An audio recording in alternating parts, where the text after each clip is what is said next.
कहा कि अब हमको तीसरे पग भूमि दो।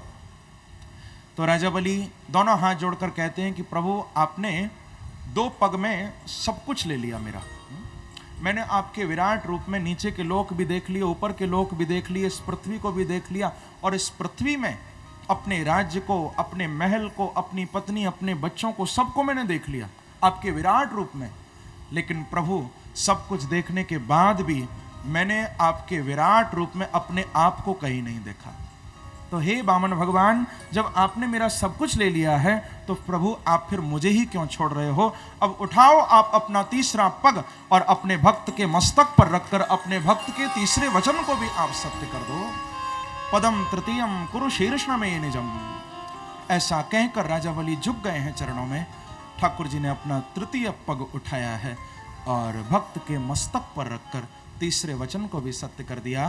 बोलो भक्तवत्सल भगवान की, वामन देव भगवान की, श्री वृंदावन बिहारी लाल की जय। इसी प्रकार से बंधुओं, राजा बलि पर तो कृपा की भगवान ने। ये भी कहा कि देखो राजा बलि, अभी तुम जाकर सुतल लोक में रहो और आगामी मनवंतर में मैं आशीर्वाद देता हूं कि आप ही इंद्र की गद्दी पर बैठोगे, आगे आप इंद्र बनोगे। ऐसा कहकर राजा बलि को विदा किया है। आज भी राजा बलि सुतल लोक में निवास कर रहे हैं और अगले मनवंतर में राजा बलि इंद्र बनेंगे। अभी निवास कर रहे हैं सुतल लोक में। ये सुंदर चरित्र सुखदेव जी ने सुनाया है। आगे महाराज सत्यव्रत का प्रसंग सुनाया, प्रभु के मत्स्य अवतार की कथा सुनाई। मत्स्य बन के राजा सत्यव्रत के सामने भगवान कृतमाला नदी के अंदर से प्रकट हुए थे और राजा सत्यव्रत को प्रभु ने प्रलय काल व्यतीत करा दिया था। यही महाराज सत्यव्रत आगे वैवस्वत मनवंतर में श्राद्ध मनु बने हैं। यहां से भागवत के नवम स्कंद का प्रारंभ हो रहा है बंधुओं, और इस नवम स्कंद का लक्षण है ईशानु कथा। ईश यानी भगवान, अनु यानी उनके भक्त, भक्त और भगवान का चरित्र है। प्रश्न किया महाराज परीक्षित ने कि मन तराणि शर्वाणि त्वयोक्तानि श्रुतानि मे, वीर्यानंत वीर्यस्य हरेस्तत्र कृतानि च। कहा कि हे गुरुदेव, हे सुखदेव जी महाराज, मैं आपसे थोड़ा सूर्यवंश और चंद्रवंश के बारे में विस्तार से जानना चाहता हूं, क्योंकि सूर्यवंश में आएंगे भगवान राम और चंद्रवंश में आएंगे श्री कृष्ण। ऐसा नहीं कहा कि राम कृष्ण के बारे में बताओ, संकेत से पूछ रहे हैं कि महाराज आप मुझे सूर्यवंश और चंद्रवंश की कथा सुनाइए। तो सुखदेव जी बोले कि राजन देखो, आपने पूछा है, बहुत अच्छी बात है, लेकिन ये सूर्यवंश और चंद्रवंश ये बड़े विशाल वंश हुए हैं और इन दोनों वंशों की कथा यदि मैं 100 साल तक भी कहता रहूं तब भी पूरी नहीं होगी। ये सुखदेव जी के शब्द हैं, वक्तुं वर्ष शतई रपि। इतना बड़ा सूर्य और चंद्रवंश है, लेकिन फिर भी मैं समय के अनुसार सुनाऊंगा परीक्षित। ये जो महाराज श्राद्ध मनु थे, इनकी पत्नी थी जिनका नाम था महारानी श्रद्धा, और इन्हीं श्राद्ध मनु के 10 बेटे हुए थे, 10 पुत्र थे। इक्ष्वाकु नृगशर्याति दृष्ट धृष्ट कुरुशकान नरिशंतम प्रशद्रम च नवगम च कविम विभु। ये 10 बेटे थे इनके, और इनमें से जो महाराज प्रशद्र थे उनकी गौ सेवा का वर्णन किया है सुखदेव जी ने। जो महाराज शर्याती थे, इन महाराज शर्याती की बेटी थी जिनका नाम था सुकन्या। इन सुकन्या जी का विवाह चवन ऋषि के साथ हुआ है। इसी प्रकार से जो इनके पुत्र थे नभग, इन महाराज नभग के पुत्र हुए थे नाभाग, और नाभाग के पुत्र हुए थे महाराज अम्बरीश। प्रेम से कहो श्री राधे। इन अम्बरीश जी के एकादशी व्रत की कथा भागवत में बड़ी सुंदर आई है। इसी प्रकार से जो इक्ष्वाकु नाम के सबसे बड़े पुत्र थे, इन महाराज इक्ष्वाकु के निमि दंडक आदि 100 पुत्र हुए, और इन्हीं महाराज के वंश में युवनाश्व का जन्म हुआ है, मानधाता का जन्म हुआ है, महाराज हरिश्चंद्र हुए हैं, त्रिशंकु हुए हैं, सगर हुए हैं, और इन्हीं महाराज सगर के 60,000 बेटे थे जो सब कपिल मुनि के शाप से जलकर भस्म हो गए थे। इन्हीं महाराज सगर की दूसरी रानी से जो पुत्र थे जिनका नाम था असमंजस, इनके पुत्र थे अंशुमान, उनके पुत्र थे दिलीप, और दिलीप के पुत्र थे भगीरथ। बड़ा अद्भुत ये वंश है। इन महाराज भगीरथ जी ने ही गंगा जी की बड़ी कठिन तपस्या की है, और इन भगीरथ की ही तपस्या पर प्रसन्न होकर साक्षात मां गंगा भी इस धरती पर आई थी। बोलो गंगा मैया की जय। इन्हीं महाराज भगीरथ से फिर आगे श्रुत हुए, सुदास हुए, सौदास हुए, महाराज खट्वांग हुए हैं कि खट्वांगा दीर्घबाहुश्च रघुस्तस्मात् प्रथुश्रवा अजस्ततो महाराज तस्मात् दशरथो भवत्। ये महाराज खट्वांग जो थे, इन्हीं खट्वांग के पुत्र हुए थे दीर्घबाहु। दीर्घबाहु जी के पुत्र हुए थे महाराज रघु, जिनके द्वारा इस वंश का नाम भी रघुवंश पड़ा है। इन्हीं महाराज रघु के पुत्र हुए थे अज, अज के पुत्र हुए थे दशरथ, और जिन महाराज दशरथ के यहाँ भगवान ने 4 रूप से अवतार धारण किया है, राम, लक्ष्मण, भरत और शत्रुघ्न, 4 रूप से भगवान प्रकट होकर आए हैं इन्हीं महाराज दशरथ जी के यहाँ। बोलो राजा रामचंद्र भगवान की जय। साक्षात भगवान प्रकट हुए हैं, और कैसे प्रकट हुए हैं, हमारे बीच में भी भगवान राम साक्षात प्रकट होंगे। अभी बहुत सुंदर हम झांकी देखेंगे, और इस झांकी का दर्शन करके आगे फिर हम लोग कृष्ण जन्म की ओर बढ़ रहे हैं। लेकिन कैसे भगवान राम प्रकट हुए थे, गोस्वामी जी ने बड़ा सुंदर रामचरितमानस में गाया है। आइए हम लोग भी प्रभु के उस जन्म का उत्सव मनाएं और फिर आगे कृष्ण जन्म की ओर बढ़ेंगे। देखो चारों लाला हमारे बीच में आए हैं, जोरदार ताली बजाकर सभी स्वागत करिए और गाइए मस्ती से। भय प्रकट कृपाला दीन दयाला कौशल्या हितकारी, ओ भय प्रकट कृपाला दीन दयाला कौशल्या हितकारी, ओ भय प्रकट कृपाला दीन दयाला कौशल्या हितकारी, भय प्रकट कृपाला दीन दयाला कौशल्या हितकारी, हर्षित महतारी मुनि मनहारी, अद्भुत रूप विचारी। गाइए हर्षित महतारी मुनि मनहारी, अद्भुत रूप विचारी।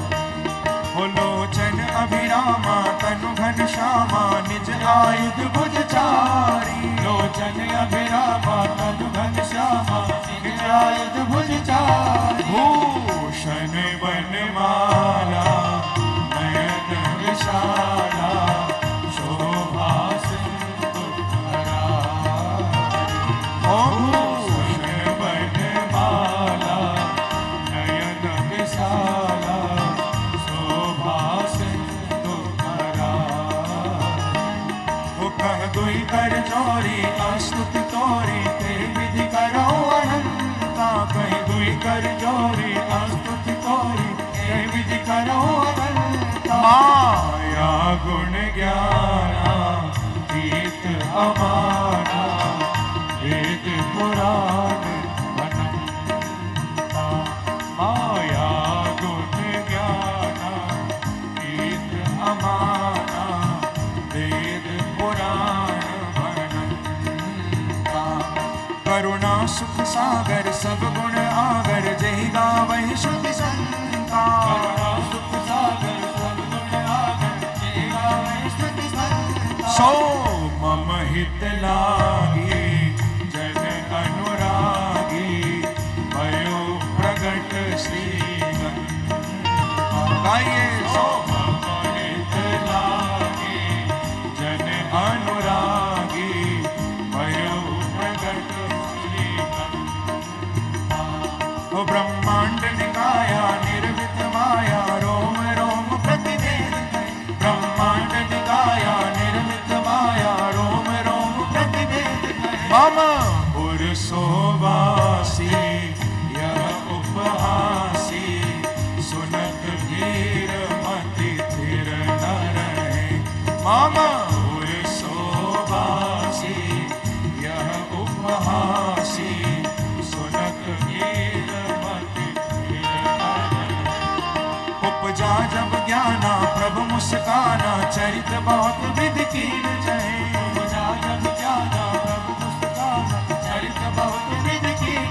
कही कथा सुहाई मात बुझाई जेहि प्रकार सुत प्रेम गाइए कथा सुहाई मात बुझाई जेहि प्रकार सुत प्रेम ओ माता पुनि बोली सोमति डोली तजहु तात यह रूपा माता पुनि बोली सोमति डोली तजहु तात यह रूपा की जय शिशु लीला अति प्रिय शीला यह सुख परम अनुपा की जय शिशु लीला अति प्रिय शीला यह सुख परम अनुपा सुनि वचन सुजाना रोदन गाना होई बालक सुरभूपा सुनि वचन सुजाना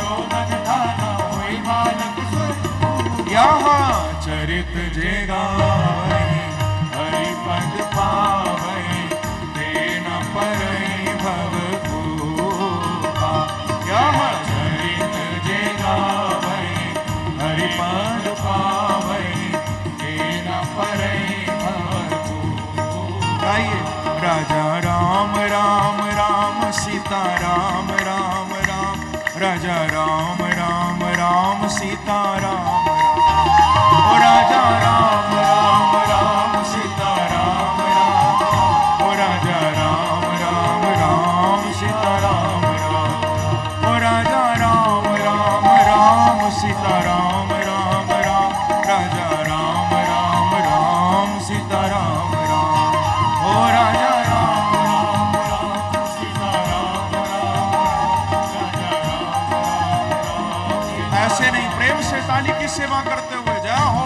जय हो।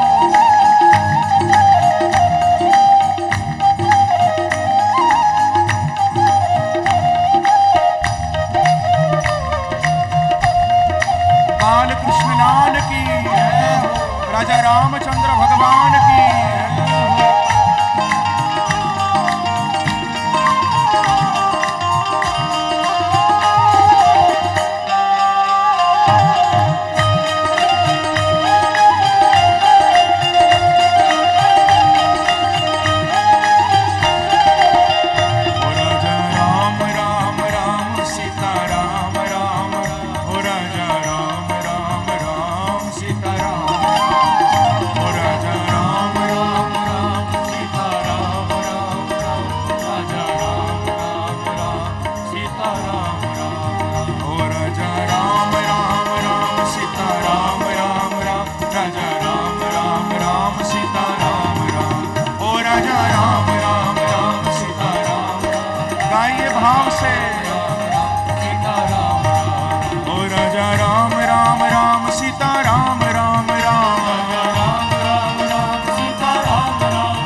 विप्रधेनु सुर संहित लीन मनुज अवतार निज इच्छा निर्मित तनु माया गुण गोपाल।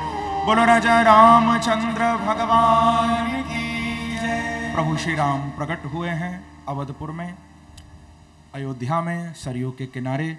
एक श्लोक में श्री सुखदेव जी महाराज भगवान राम के चरणों में प्रणाम कर रहे हैं।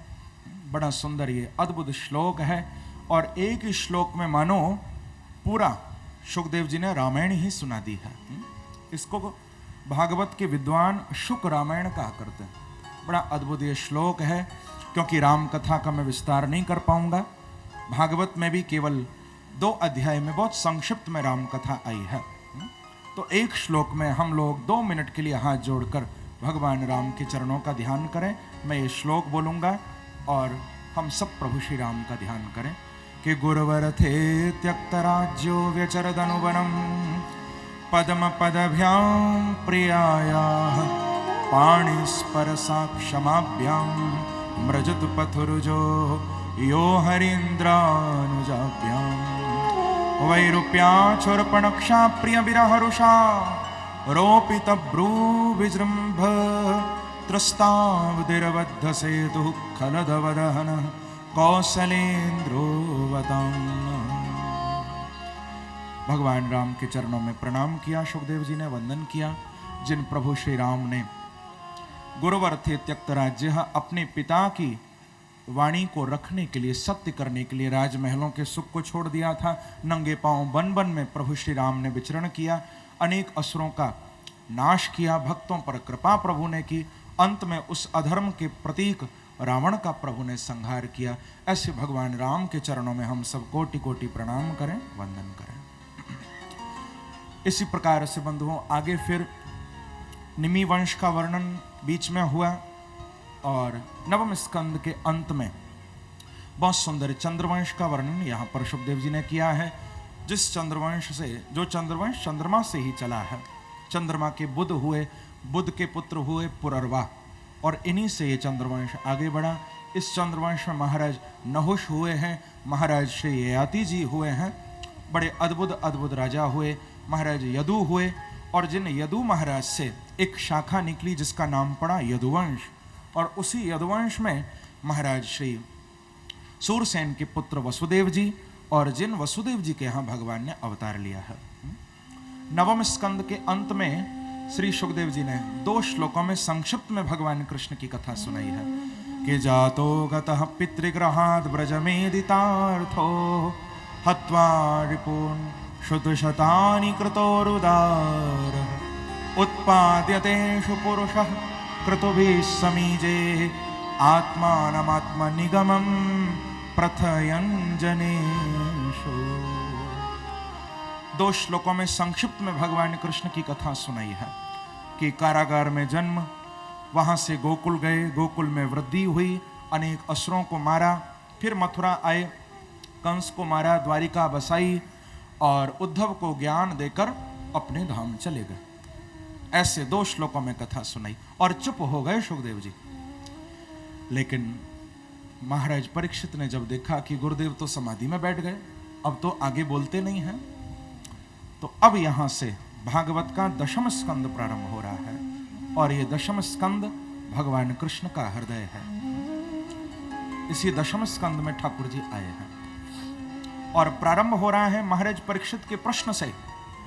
गुरुदेव के चरणों में प्रश्न कर रहे हैं कि कथितो वंश विस्तारो भवता सोम सूर्ययो राज्ञांचो भयवंशानां चरितं परमाद्भुतम्।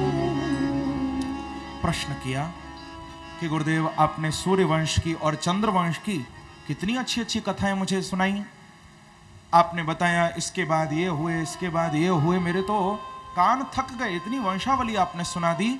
और प्रभु जब वंशी वाले की कथा सुनाने का समय आया तो बस 2 श्लोकों में पूरी भी कर दी। नहीं नहीं भगवान, मैं तो विस्तार से कृष्ण कथा सुनने के लिए बैठा हूं, क्योंकि आज कथा सुनते सुनते परीक्षित को कौन सा दिन हो गया? आज 4था दिन है। और पिछले 4 दिन से यही इंतजार हो रहा था कि कब मेरे बाल कृष्ण की कथा आएगी। और यहां तो कब कथा आई और कब चली भी गई मालूम ही नहीं चला। तो निवेदन किया कि महाराज आप मुझे विस्तार से भगवान कृष्ण की कथा सुनाइए, जिन्होंने मां के गर्भ में मुझे बचाया था और बाहर आने के बाद भी मेरी रक्षा की, जिन्होंने मेरे पितामह पांडवों को महाभारत युद्ध जिताया था। आप उन भगवान कृष्ण की मुझे कथा सुनाइए विस्तार से। सुखदेव जी बोले कि परीक्षित हम आपको सुनाएंगे, आप सुनने के अधिकारी भी हो, क्योंकि कृष्ण कथा सबको नहीं सुनाई जाती। राम कथा तो किसी को भी सुना सकते हो। क्यों?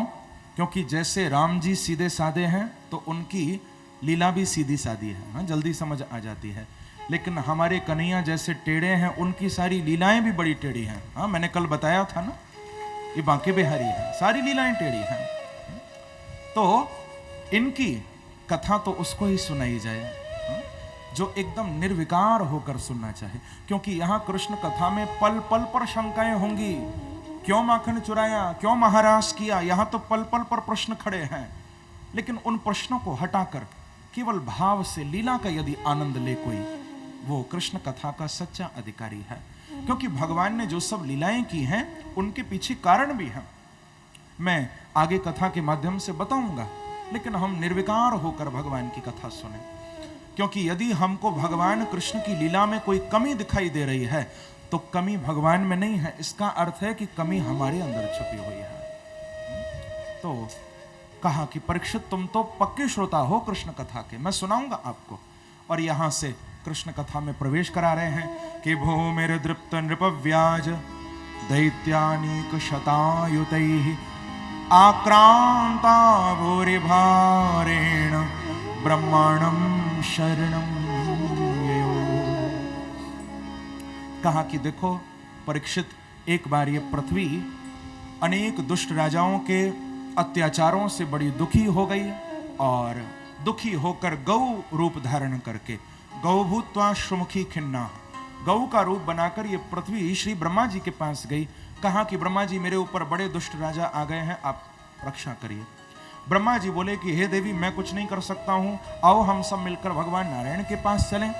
तो ब्रह्मा जी पृथ्वी को और सभी देवताओं को लेकर क्षीर सागर के तट पर आए हैं। प्रेम से कहो श्री राधे। यहां आकर तत्र गत्वा जगन्नाथम देव देवम वृषा कपिम पुरुषम पुरुष सुक्तेन उपतस्थे समाहितः। यहां क्षीर सागर के तट पर आकर ब्रह्मा जी ने पुरुष सुक्त के द्वारा भगवान का आह्वान किया है और प्रभु की वाणी ब्रह्मा को हृदय में सुनाई दी है। और ब्रह्मा जी भगवान की वाणी सबको सुना रहे हैं। कहते हैं कि देखो देवताओं, देखो पृथ्वी, अब चिंता करने की जरूरत नहीं है, क्योंकि भगवान की आज्ञा हो चुकी है, भगवान ने आज्ञा कर दी है। भगवान ने कहा है कि वसुदेव ग्रहे साक्षात भगवान विष्णुरव्ययः जनिष्यते तत्प्रियार्थम संभवन्तु सुरः स्त्रियः। प्रभु की आज्ञा हो गई है कि वसुदेव ग्रहे साक्षात भगवान पुरुषः परः। प्रभु ने कह दिया है कि मैं साक्षात वसुदेव जी के यहाँ कृष्ण बन के आऊंगा। देवता तो बड़े प्रसन्न हो गए हैं, सब अपने अपने लोकों में पधारे हैं। ब्रह्मा जी भी अपने ब्रह्मलोक गए हैं। अब यहां से कथा मथुरा की ओर आगे बढ़ रही है। मथुरा के राजा हैं महाराज उग्रसेन जी, और जिन उग्रसेन जी के ही छोटे भाई थे दैवक। जिन महाराज दैवक की 7 बेटियां थीं, जिनमें से 6 का विवाह पहले ही कर चुके हैं। किसके साथ? सूरसेन के पुत्र श्री वसुदेव जी के साथ 6 बेटियां वसुदेव जी को दे दी हैं। अब सबसे छोटी बेटी है जिनका नाम है देवकी। ये देवकी जी जब विवाह के योग्य हुई, इनके लिए भी अनेक वर ढूंढे गए, लेकिन कोई वर अच्छा नहीं लगा। बार बार ढूंढते हैं लेकिन कोई अच्छा लगता ही नहीं है। अच्छे लगते हैं तो केवल एक वसुदेव जी ही अच्छे लगते हैं। तो अपनी सबसे छोटी बेटी देवकी का विवाह भी सुंदर मुहूर्त में वसुदेव जी से कर दिया। अब विवाह हो गया, बहुत सारा सामान अपनी बेटी को दिया है। यहां लिखा है कि अपनी बेटी को महाराज दैवक ने 1800 रथ दिए हैं। विदा के समय 1800 रथ दिए, 200 दासियां दी, 400 हाथी प्रदान किए हैं। बहुत कुछ दिया। क्योंकि बंधुओं, हमारे शास्त्रों में ऐसा लिखा हुआ है कि दहेज देना चाहिए। आप लोग कहेंगे कि महाराज बड़ी उल्टी बात कर रहे हो। आप कह रहे हो दहेज देना चाहिए? हाँ, लिखा है शास्त्रों में दहेज देना चाहिए, लेकिन ऐसा कहीं नहीं लिखा कि लेना भी चाहिए। प्रेम से कहो श्री राधे। अरे माँ बाप जो अपनी खुशी से अपनी बेटी को देना चाहे वो दे सकते हैं, लेकिन लेना नहीं चाहिए। सामने से आग्रह ना हो कि हमको ये चाहिए ये चाहिए। माँ बाप जो देना चाहे अपनी बेटी को दे, लेने के लिए कहीं नहीं लिखा है। पर अब तो बड़ी बड़ी मांग होती है, इतना लेंगे इतना लेंगे, वो बहुत गलत है। अरे जिसने बेटी दे दी वो और क्या देगा? क्या ये कम है? तो यहां पर अपनी खुशी से बहुत कुछ दिया, परंतु जब श्री देवकी जी विदा होकर जाने लगी तो महाराज उग्रसेन के पुत्र हैं कंस। कंस देवकी से बहुत प्रेम करते थे, क्योंकि कंस के चाचा की बेटी हैं और घर में सबसे छोटी हैं। कंस ने आज मन में सोचा कि क्यों ना मैं अपनी बहन को उसके घर तक छोड़कर आऊं। ऐसा सोचकर स्वयं सारथी बन के रथ पर बैठ गया है कंस। देवकी और वसुदेव को रथ में बिठाकर लेके चलने लगा। थोड़ी दूर रथ गया, परंतु उसी समय आकाशवाणी हुई और आकाशवाणी कंस को कहती है कि अरे कंस, जिस बहन को इतना लाड़ से इतना प्यार से तू विदा कर रहा है, इसी बहन का जो 8वां गर्भ होगा वो तेरा काल होगा। अस्यास्त्वाम अष्टमो गर्भो हंतायाम वह से बुधः। ऐसा आकाशवाणी ने कहा। अब कहां तो अपनी बहन से बड़ा प्यार कर रहा था, लेकिन अब सारा प्यार सारा प्रेम कपूर की तरह उड़ गया। अब तो घोड़े तो छोड़ दिए, रथ को छोड़कर तलवार लेके देवकी को मारने के लिए कंस चला है। वसुदेव जी ने बहुत रोकने का प्रयास किया, लेकिन कंस नहीं मार रहा। आज समझा रहे हैं वसुदेव जी भागवत में, बड़ा लंबा चौड़ा उपदेश यहां कंस को किया है कि मृत्युर्जन्म बताम वीर देहेन सहजायते अद्य वा दृश्यतां तेवा मृत्युर्वै प्राणिनां ध्रुवः। कहा कि देख भैया कंस, मरना तो एक दिन सबको ही है। तू भी मरेगा, मैं भी मरूंगा, देवकी भी मरेगी, क्योंकि जिसकी मौत जहां पर जिसके हाथों से लिखी है वैसे ही होगी। इसको तो कोई मिटा नहीं सकता। लेकिन कम से कम तू अपने हाथों से अपनी बहन को तो मत मार। देख, एक तो अभी अभी इसकी शादी हुई है, दूसरा ये स्त्री है, तीसरा ये अबला है, मत मार इसको। बड़ा समझाया, लेकिन जब कंस नहीं माना तो अंत में वसुदेव जी को कहना पड़ा कि देख कंस, तुझे देवकी से तो कोई डर नहीं है, इसके बच्चों से डर है। तो मैं आज ये प्रतिज्ञा करता हूं कि पुत्रान समर्पित से मेरे जितने भी बच्चे होंगे मैं सब लाकर तुझे दूंगा। एक दो बच्चे नहीं, सारे दूंगा। ऐसा वसुदेव जी ने कहा। तब जाकर कंस को विश्वास हुआ कि हाँ, ये जो कह रहे हैं करेंगे जरूर। देखो, यही तो है संत की पहचान, साधु की पहचान। एक कंस जैसे दुष्ट को भी जिनकी बात पर विश्वास है कि हाँ वसुदेव जी यदि बोल रहे हैं तो ये करेंगे जरूर, ऐसे परम सत्यवादी के यहां ही तो भगवान आते हैं। प्रेम से कहो श्री राधे। तो छोड़ दिया दोनों को, जाने दिया, जाइए आप अपने बच्चे लेकर आना। वसुदेव जी चले गए महलों में लेकर देवकी को। समय व्यतीत हुआ, प्रथम गर्भ धारण किया देवकी ने, बहुत सुंदर पुत्र का जन्म हुआ जिसका नाम रखा कीर्तिमान। लेकिन एक एक पुत्र को कंस मारता चला गया। यहां पर लिखा है कि वसुदेव जी के 6 बच्चों को कंस ने मार डाला। जब 7वां गर्भ धारण करने लगी श्री देवकी जी, तो सुखदेव जी कहते हैं कि कभी तो हंसती हैं कभी रोती हैं कि सप्तमो वैष्णवम धामम यमनम तम प्रचक्षते गर्वो बभूव देवक्या हर्ष शोक विवर्धना। कभी तो रोती हैं देवकी, कभी मुस्कुराती हैं। हंसती तो इसलिए हैं कि मेरे 7वां बेटा होगा, लेकिन फिर दुखी हो जाती हैं कि नहीं नहीं, मेरा ये भाई कंस उसको भी मार डालेगा। तो कभी हर्ष कभी शोक, लेकिन भगवान से नहीं रहा गया। मेरी मां तो बहुत दुखी है। तो प्रभु ने तुरंत योग माया को बुलाकर आज्ञा दी कि गच्छ देवी ब्रजम भद्रे गोप गोभिरणं कृतम। हे योग माया, आप जाओ अभी मथुरा और जाकर वहां पर देवकी के 7वें गर्भ का आकर्षण करके आप उस 7वें गर्भ को रोहिणी के गर्भ में डाल दो, और आप स्वयं जाकर ब्रज में यशोदा के गर्भ से कन्या बन के प्रकट होना। ऐसा भगवान ने योग माया जी को कहा। आदिशक्ति योग माया आई हैं और देवकी के 7वें गर्भ का आकर्षण करके उसको रोहिणी जी के गर्भ में डाल दिया। अब तो मथुरापुरी में हल्ला मच गया कि देवकी का 7वां गर्भ नष्ट हो चुका है। देखो, ये जो रोहिणी है, रोहिणी जी भी वसुदेव जी की ही पत्नी है। लेकिन कंस ने जब सुना, कंस को लगा कि अब तो मेरा काल आने वाला है, क्योंकि अब तो मेरी बहन 8वां गर्भ धारण करेगी। तो दोनों को, देवकी वसुदेव को पकड़कर कारागार में बंद कर दिया है।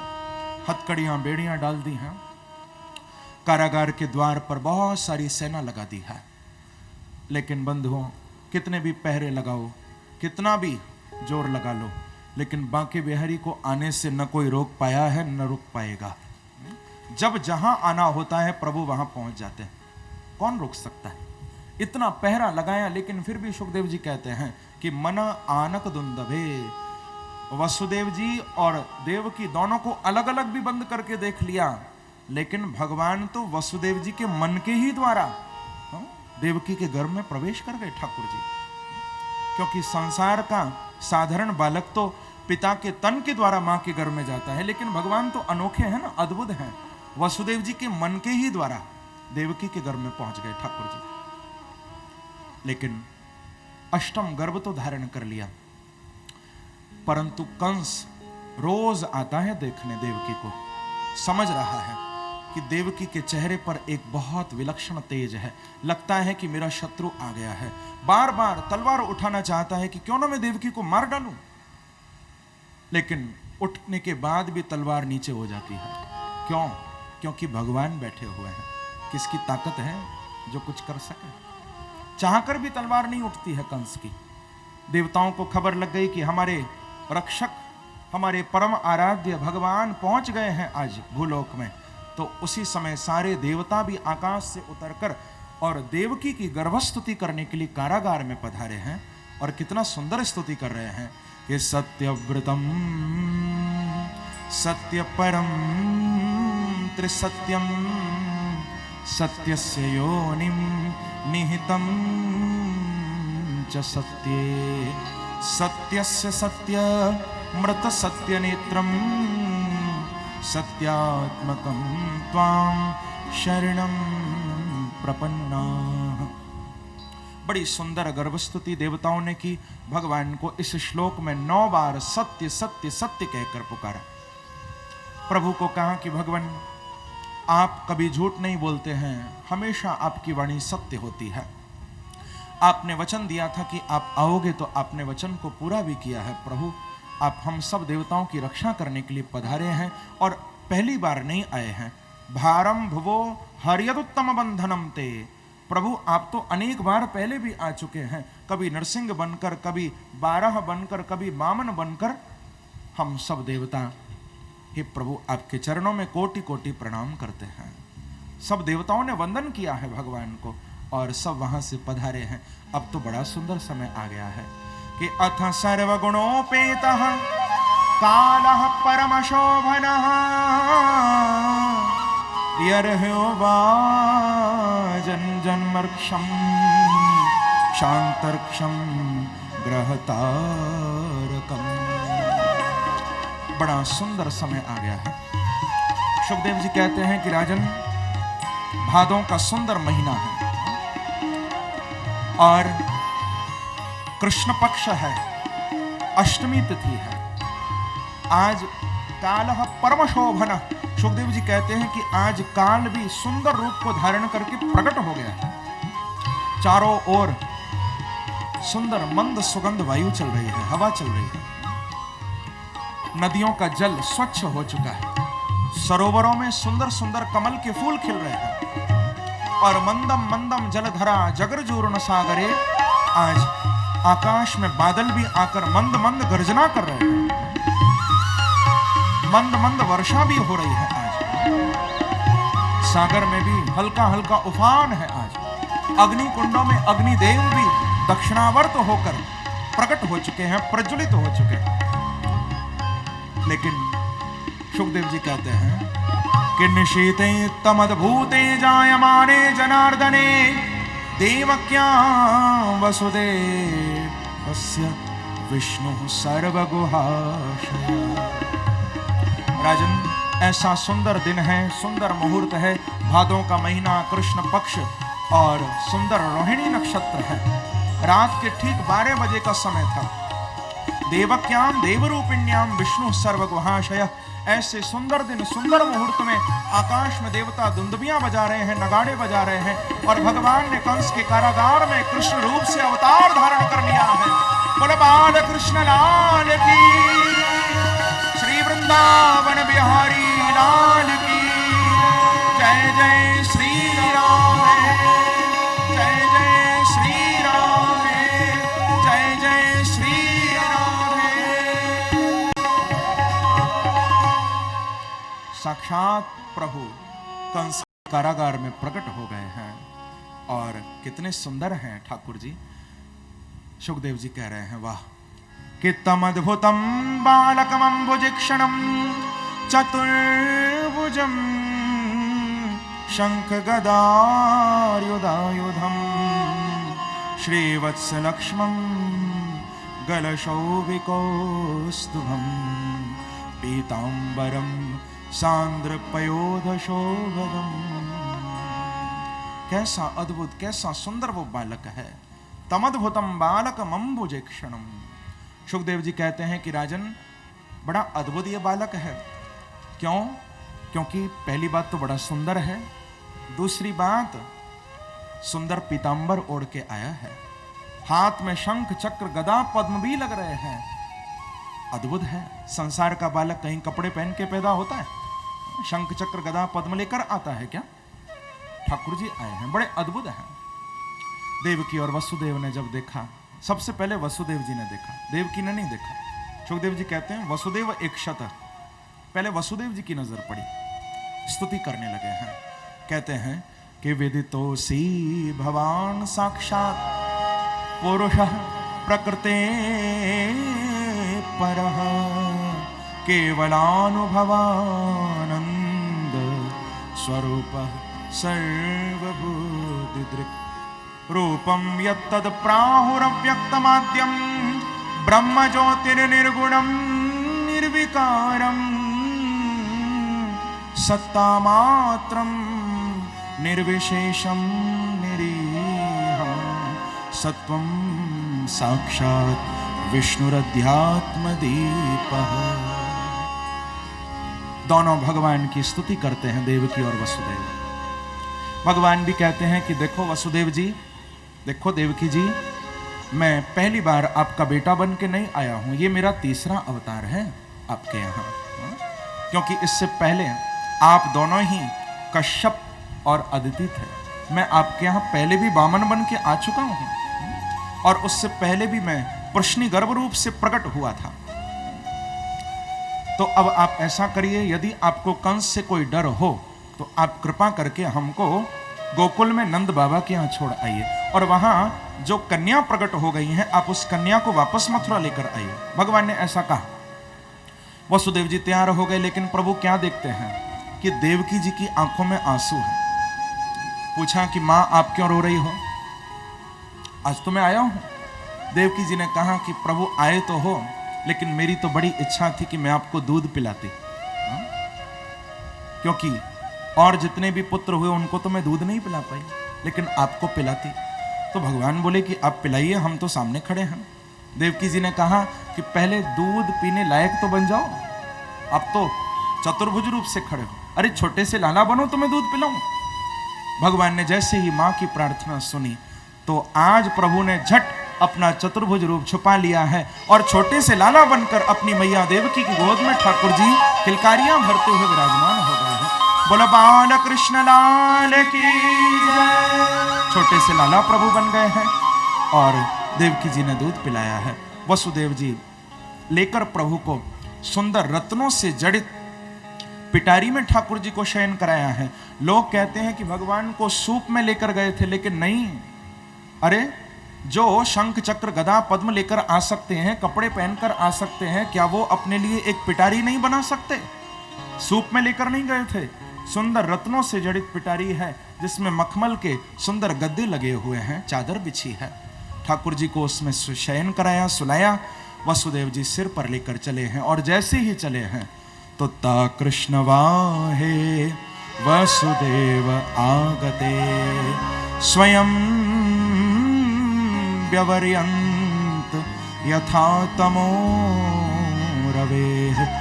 जैसे सूर्य भगवान के उदय होते ही अपने आप अंधेरा दूर हो जाता है, ऐसे ही वसुदेव जी के आगे बढ़ते ही अपने आप हथकड़ियां बेड़ियां खुल गईं, कारागार के द्वार खुल गए, पहरेदार चौकीदार सब सो गए हैं और वसुदेव जी लेकर भगवान को सीधे आज चल दिए हैं गोकुल की ओर। हमारे बीच में भी वसुदेव जी आ रहे हैं।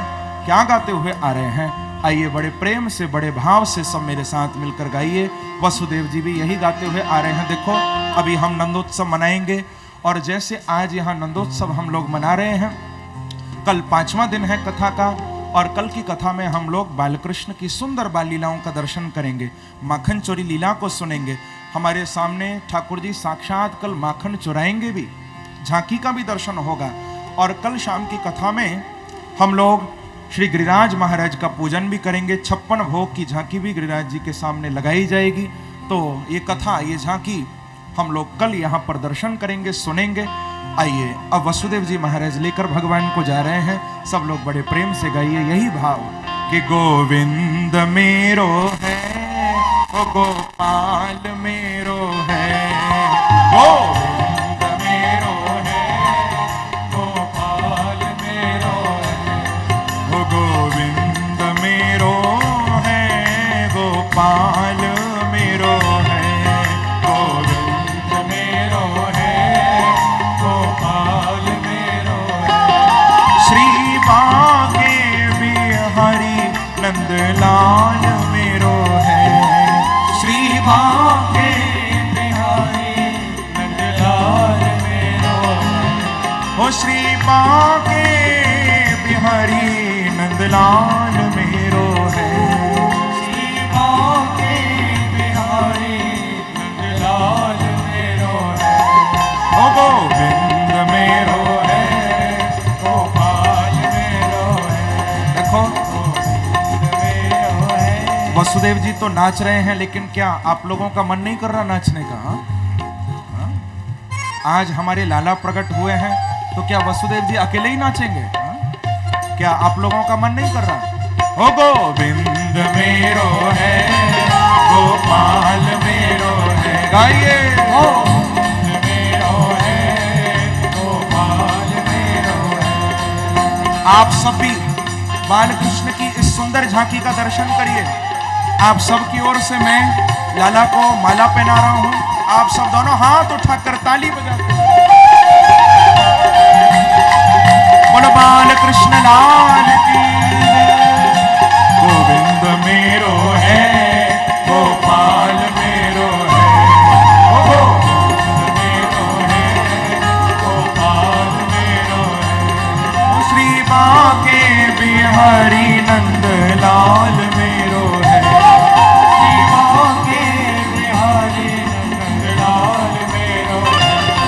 गोविंद मेरो है, गोपाल मेरो है, ओ गोविंद मेरो है, गोपाल मेरो है। देखो वसुदेव जी लेकर भगवान को गए हैं, गोकुल में छोड़कर आए हैं प्रभु को, और वहां जो योग माया प्रकट हो गई थी उनको वापस मथुरा ले आए। ठाकुर जी को ब्रजरानी यशोदा के बगल में शयन करा दिया है। और देखो आप लोग अभी बहुत सुंदर बालकृष्ण की झांकी का यहाँ दर्शन करोगे। हाँ, सब लोग अपनी नजर ठाकुर जी की झांकी पर लगा दो। बहुत सुंदर बालकृष्ण की झांकी हमारे सामने यहाँ खुलेगी। छोटे से लाला हैं और अभी कोई ना लुटाए, पहले व्यासपीठ से मैं लुटाना शुरू करूंगा, फिर सब लुटाना। तो मैया के बगल में सुलाकर आ गए हैं ठाकुर जी को वसुदेव जी। आज जब सबसे पहले मां ने लाला का दर्शन किया है, तो ब्रजरानी यशोदा की जो नंद हैं, जिनका नाम है सुनंदा, ये मैया के पास ही लेटी हैं। जैसे ही लाला का दर्शन मैया ने किया, तो सुनंदा जी को आवाज लगाकर कहा कि अरे बहन सुनंदा, बधाई है लाला को जन्म है। सुनंदा जी दौड़ी दौड़ी गई हैं, जाकर नंद बाबा को उठाया कि भैया उठो उठो, अरे आपके यहाँ लाला को जन्म भयो है। नंद बाबा दौड़ते दौड़ते आए हैं और सूतिका गृह में प्रवेश किया। ब्रजरानी यशोदा को कहा कि अरे यशोदा, अपने लाला को दर्शन तो कराओ, कैसो लाला भयो है।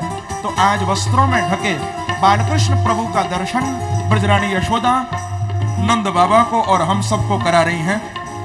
जोरदार ताली बजाकर सभी ठाकुर जी का दर्शन भी करें, स्वागत करें। गोविंद मेरो है, गोपाल मेरो है, गोविंद मेरो है, गोपाल मेरो है।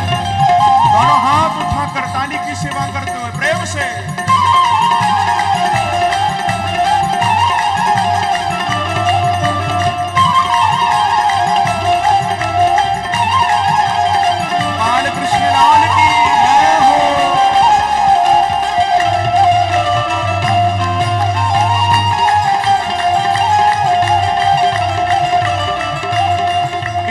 स्वात्मजुत्पन्ने जातः लादो महामना आहूय विप्रान् वेदज्ञान स्नातः सुचिरलंकृतः। आज नंद के यहाँ वो आनंद प्रकट हुआ है, सारे ब्रज में खबर फैल गई, सारी गोपियां बधाई देने के लिए आज नंद भवन की ओर आ रही हैं। और सब ब्रजवासी क्या गा रहे हैं? हो ब्रज में, हो ब्रज में, हो ब्रज में है रे जय जयकार, नंद घर लाला आयो है। हो ब्रज में है रे जय जयकार, नंद घर लाला आयो है। हो लाला आयो है, यशोदा ने लाला जायो है। हो लाला आयो है, यशोदा ने लाला जायो।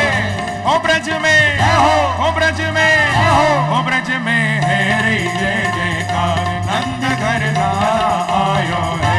हो ब्रज में जय जयकार, नंद घर लाला। पीछे वाले भी दोनों हाथ उठाकर ताली की सेवा करते हुए प्रेम से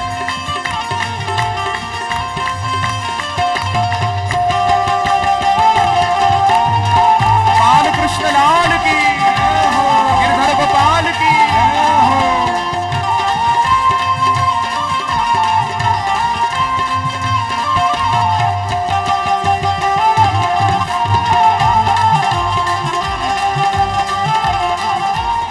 एक बार कहिए बधाई हो, बधाई हो, बधाई हो, बधाई हो, बधाई हो, बधाई हो। ओ ब्रज में है रे जय जयकार, नंद घर लाला आयो है।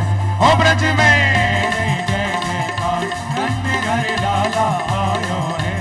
ओ यूथ के यूथ नंद घर आवे, यूथ के यूथ नंद घर आवे, यूथ के यूथ नंद घर आवे, यूथ के यूथ नंद घर आवे। बाल बाल सब हिल मिल गावे, बाल बाल सब हिल मिल गावे। ओ बाल बाल सब हिल मिल गावे, हिल मिल गावे। इतना ही नहीं, नंद द्वार और मार्ग में दधि कीच मचायो है।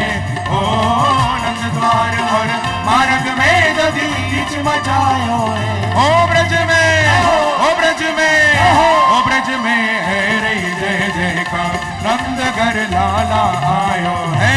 ओ ब्रज में है रे जय जयकार, नंद घर लाला आयो है। ओ ब्रज में है रे जय जयकार, नंद घर लाला आयो है। ओ ब्रज में है रे जय जयकार, नंद घर लाला आयो। दोनों हाथों से प्रेम से ताली की सेवा करते हुए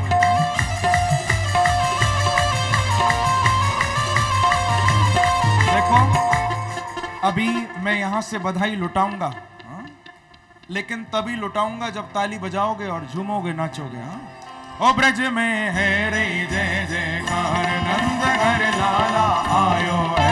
ओ ब्रज में है रे जय जयकार, नंद घर। प्रेम से ताली की सेवा करो।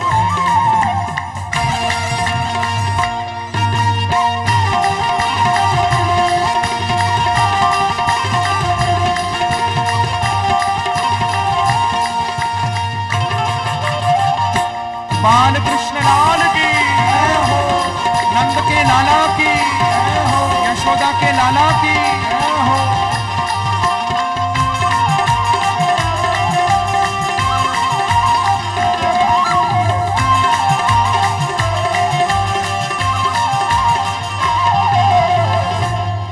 ग्वाल बाल सब क्या गाने लगे हैं कि नंद के आनंद भयो जय कन्हैया लाल की।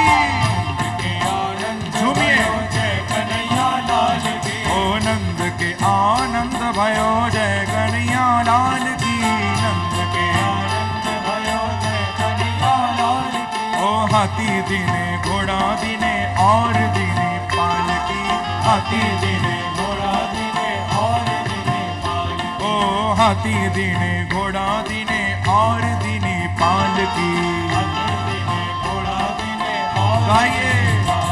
ओ नंद के आनंद भयो जय कन्हैया लाल की, ओ नंद के आनंद भयो जय कन्हैया लाल की।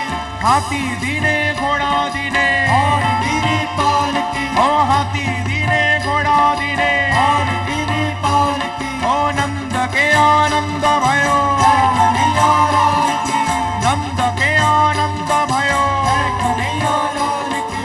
हाथी दीने घोड़ा दीने और दीने पाल की, हाथी दीने घोड़ा दीने और दीने पाल की। दोनों हाथ से ताली बजाते हुए प्रेम से।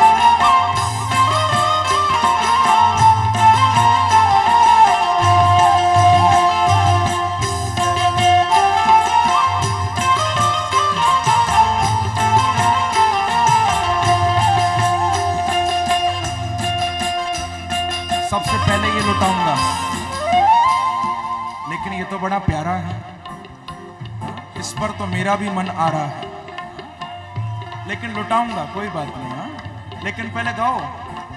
नंद के आनंद भयो जय कन्हैया लाल की, ओ नंद के आनंद भयो जय कन्हैया लाल की। ओ नंद के आनंद भयो जय कन्हैया लाल की, नंद के आनंद भयो जय कन्हैया लाल की।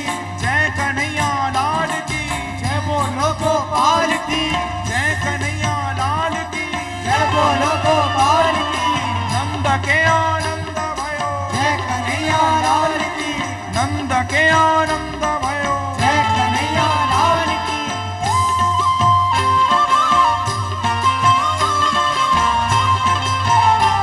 देखो, आप लोग अपनी जगह पर खड़े होकर लूटो। हाँ, अव्यवस्था नहीं, किसी को चोट ना लगे, आराम से गाइए। नंद के आनंद भयो जय कन्हैया लाल की। अपने सामान का भी सब ख्याल रखना, अपने जेवर आभूषण पर सब ध्यान से लूटो। हाँ, किसी को तकलीफ ना हो। नंद के आनंद भयो जय कन्हैया लाल की, नंद के आनंद भयो जय कन्हैया लाल की। जय कन्हैया लाल की, जय बोलो गोपाल की, जय कन्हैया लाल की, जय बोलो गोपाल की। नंद के आनंद भयो जय कन्हैया लाल की। हाथी दीने घोड़ा दीने और दीने पाल की, हाथी दीने घोड़ा दीने और दीने पाल की। दोनों हाथ उठाकर ताली बजाते हुए नंद के आनंद भयो जय कन्हैया लाल की, नंद के आनंद भयो जय कन्हैया लाल की। हाथी दीने घोड़ा दीने और दीने पाल की, हाथी दीने घोड़ा दीने और दीने पाल की। ओ नंद के आनंद भयो जय कन्हैया लाल की, ओ नंद के आनंद भयो जय कन्हैया लाल की। ओ हाथी दीने घोड़ा दीने और दीने पाल की, ओ हाथी दीने घोड़ा दीने और दीने पाल की। नंद के आनंद भयो जय कन्हैया लाल की, नंद के आनंद भयो जय कन्हैया लाल की।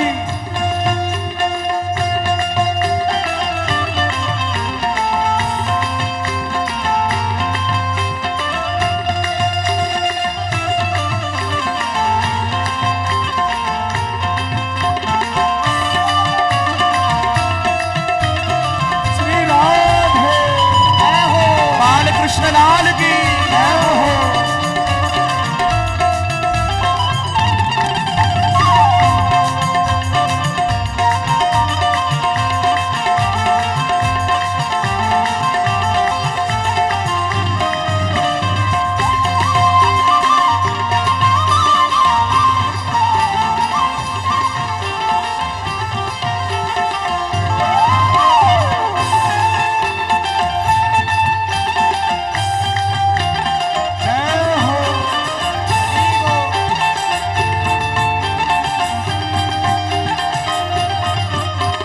नंद के आनंद भयो जय कन्हैया लाल की। नंद के आनंद भयो जय कन्हैया लाल की। ओ नंद के आनंद भयो जय कन्हैया लाल की। ओ गोकुल में आनंद भयो जय कन्हैया लाल की। ओ गोकुल में आनंद भयो जय कन्हैया लाल की। हाथी दीने घोड़ा दीने और दीने पाल की। हाथी दीने घोड़ा दीने और दीने पाल की। ओ नंद के आनंद जय कन्हैया लाल की।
प्यारे शीश पे सो है।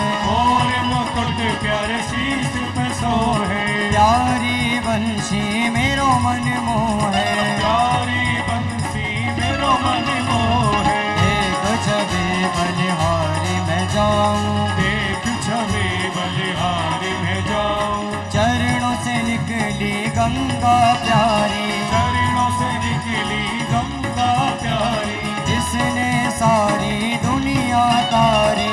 जिसने सारी दुनिया तारी। मैं उन चरणों के दर्शन पाऊं। मैं उन चरणों के दर्शन पाऊं। दास अनाथ के नाथ आप हो। दास अनाथ के नाथ आप हो। दुख सुख जीवन प्यारे साथ आप हो। दुख सुख जीवन प्यारे साथ आप हो। श्री हरि चरणों में शीश झुकाऊं। श्री हरि चरणों में शीश झुकाऊं। श्री हरिदास के प्यारे तुम हो। श्री हरिदास के प्यारे तुम हो। मेरे मोहन जीवन धन हो। मेरे मोहन जीवन धन हो। मैं देख युगल छवि बल बल जाऊं। मैं देख युगल छवि बल बल जाऊं। श्री बांके बिहारी तेरी आरती गाऊं। श्री बांके बिहारी तेरी आरती गाऊं। आरती गाऊं प्यारे आपको रिझाऊं। आरती गाऊं प्यारे आपको रिझाऊं। मैं आरती गाऊं प्यारे तुमको रिझाऊं। आरती गाऊं प्यारे तुमको रिझाऊं। हे गिरधर तेरी आरती गाऊं। हे गिरधर तेरी आरती गाऊं। श्याम सुंदर तेरी आरती गाऊं। श्याम सुंदर तेरी आरती गाऊं। श्री कुंज बिहारी तेरी आरती गाऊं। कुंज बिहारी तेरी आरती गाऊं। बाल कृष्ण तेरी आरती गाऊं। बाल कृष्ण तेरी आरती गाऊं। श्री बांके बिहारी तेरी आरती गाऊं। विवाह के बिहारी तेरी आरती गाऊं। श्री वृंदावन बिहारी बिहारी लाल की जय, श्री बालकृष्ण लाल की जय, श्रीमद् भागवत महापुराण की जय, श्री सुखदेव भगवान की जय, स्वामी श्री हरिदास जी महाराज की जय, पवन सुत श्री हनुमान जी महाराज की जय। जय जय श्री राधे, जय जय श्री राधे, जय जय श्री राधे।